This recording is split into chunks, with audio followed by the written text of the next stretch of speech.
प्रभु को सकाशे हाँ अपना अपना पिता माता आज्ञा हुआ हाँ कारण जहाँ यथार्थ हाँ अपना पिता माता को समादर कर हाँ यह प्रतिज्ञा युक्त गोटे प्रधान आज्ञा हाँ तापर जेपरी तुम्हारा मंगल हेबो हाँ आ तुमे पृथ्वी रे दीर्घायु हेबो। प्रथम विषय दुनिया रे मो जदि अधिक वर्ष बंचबा पाई हेले मते प्रथम विषय कोन करा पड़ेगा नम्र हे करी जीवार अछि। द्वितीय विषय कोन बोली कहले बापा मार आज्ञा बह हे बंचबा दरकार।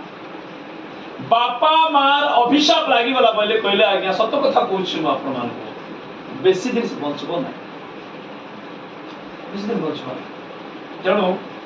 बापा माँ मान टिके ध्यान देथिबे तुमर पिला मान को सब तुम आशीर्वाद करो से मान को अभिशाप दियो नहीं से मान को मंगल निमंत्रण तुम आश्रु कोना